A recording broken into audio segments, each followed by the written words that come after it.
I'm Bob Swinnerton from the Santa Cruz Golf Academy, and today I'm going to show you how to create your proper posture, set up your body, and then begin to create the motion of your body during the golf swing.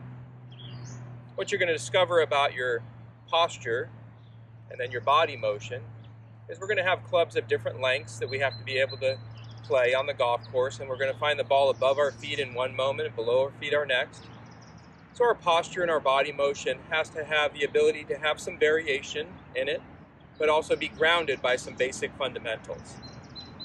So that's what we're going to show you today. We're going to show you how to create your posture, understand some of the variations, and allow you to be able to then create the natural balance and rhythm and flow of your golf swing, no matter what club you're swinging or what condition you find the ball in on the golf course. I look forward to sharing this with you, so why don't we take a look. The first thing you want to understand is that we want to start our body posture from a good place. And so when we stand up straight, we can relax our shoulders, let our arms hang, let our neck be in line with our spine, not having hunched shoulders and a leaned in neck, but a relaxed, aligned position. From there, we need to be able to bring that posture into our golf stance. And we're going to bring that posture into our golf stance in some unique ways. But similar to other athletic sports we may play, our butt, our center of our body, is going to release backwards.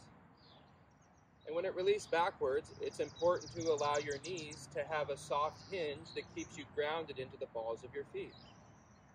So when your butt releases backwards and your knees keep you connected or grounded in the balls of your feet, that's going to give you good alignment in your posture.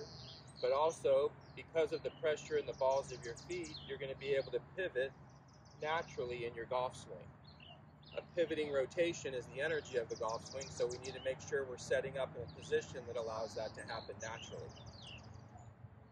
When we create that posture, we're going to have different clubs of different lengths, and we're going to have a ball above our feet or below our feet.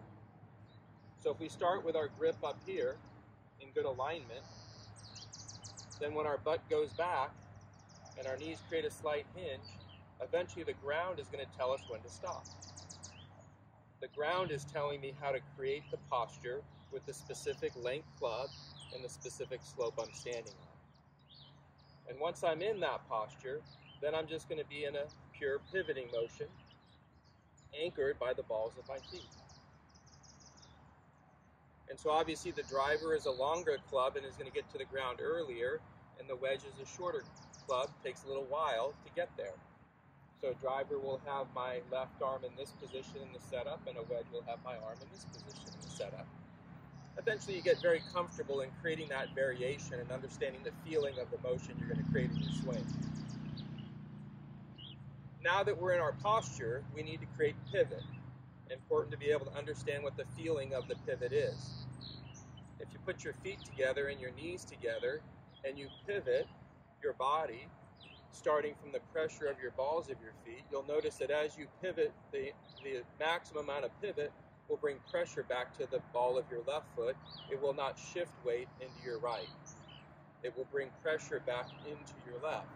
And then when you pivot the opposite direction, it will bring pressure into the ball of your right foot.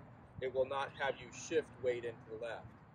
Even though I may have weight on my left foot, I have pressure in my right. That's the dynamics of a pivoting posture motion. That I create my posture, no matter where I'm starting my weight from, and as I increase my pivot, the pressure will move to the foot opposing that pressure, that rotation. And when I change the direction, the pressure comes back here, even though my weight is here, and now I can release on through. So that's our posture. That's the motion of our posture. And those are some of the pressures associated to that motion. So now when I take my grip and then let my posture find the position, I can then begin to rehearse the pivot, the corresponding pressures, release the pivot out here, feel the corresponding pressures, and now that I have those, I can then release. And there's our practice. Now that we have our posture, we have a sense of its motion, it's good to have a drill to do to help us develop a feel of how that interacts with our hands and our arms and our shoulders in the golf swing. So the drill is to put the club in your left hand, release the club up in front of you, release the shaft across your body and let the fingers of your right hand just lightly balance the club underneath. That's going to take pressure and effort out of your left arm. There's no reason to have excessive effort in your left arm in the golf swing, so this is a nice way to have you neutralize some of that effort. From this position, you can begin to play with a wrist, left wrist, to show that if it hinges this way, it opens the club, and if it goes that way, bows out, then it closes the club, so you can become more aware of that piece of the golf swing as you're doing this posture drill. The posture drill is to orient the club this way here and not do anything with your shoulders and arms, but just let your body have its pivot from its good posture. And then you're feeling the track that club flows in relationship to that posture. You can feel the corresponding pressure build in the ball of your left foot, release it back here, and once it gets here, then you feel the pressure build in your ball of your right foot. So even though I may have weight on my left, I have pressure. Weight on my right, I have pressure in my left. And even though I have weight on my left, I have pressure support in my right. And so now the drill is to, once we get over here, we want to release the pressure of the right, and we're going to have it synchronized with the release of the golf club from this connection. And the release is just a natural letting the club go, which allows the right hand to slide up the shaft and allows the left arm and hand to work its way back in towards the right.